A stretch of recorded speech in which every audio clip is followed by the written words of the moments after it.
बोलिए शिव शंकर भगवान की जय।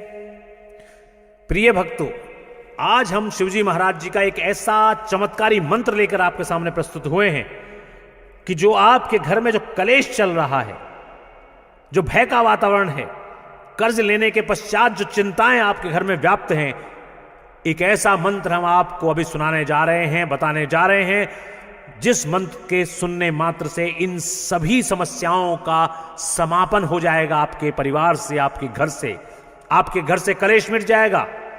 आपके घर से किसी भी प्रकार का भय जो व्याप्त हो गया है वो दूर हो जाएगा, कर्ज समाप्त हो जाएगा और आपकी जिंदगी, आपका जीवन खुशहाल में हो जाएगा, खुशियों से भर जाएगा। बोले शिव शंकर भगवान की जय। तो आइए बताते हैं आपको वो चमत्कारी मंत्र शिवजी महाराज जी का जो ये सब कुछ करने वाला है। ओम ईशानाय नमः। ओम ह्रीं ह्रों नमः शिवाय। ओम ईशानाय नमः। ओम ह्रीं ह्रों नमः शिवाय। ओम ईशानाय नमः। ओम ह्रीं ह्रों नमः शिवाय। ओम ईशानाय नमः। ओम ह्रीं ह्रों नमः शिवाय।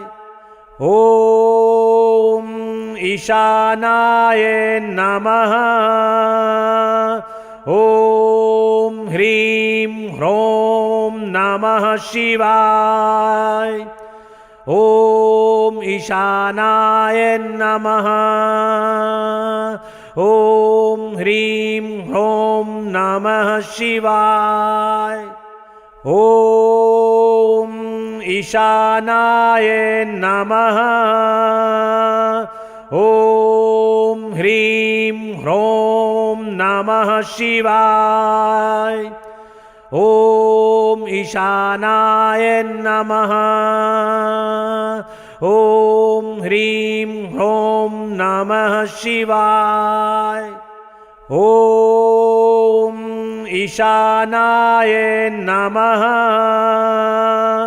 ओम ह्रीं ह्रों नमः शिवाय। ओम ईशानाय नमः। ओम ह्रीं ह्रों नमः शिवाय। ओम ईशानाय नमः। ओम ह्रीं ह्रों नमः शिवाय।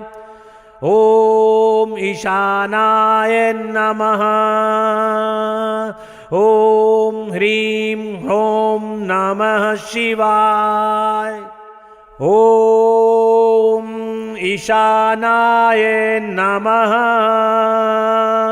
ओम ह्रीं ह्रों नमः शिवाय। ओम ईशानाय नमः। ओम ह्रीं ह्रों नमः शिवाय। ओम ईशानाय नमः। ओम ह्रीं ह्रों नमः शिवाय। ओम ईशानाय नमः। ओम ह्रीं ह्रों नमः शिवाय। ओम ईशानाय नमः। ओम ह्रीं ह्रों नमः शिवाय। ओम ईशानाय नमः। ओम ह्रीं ह्रों नमः शिवाय।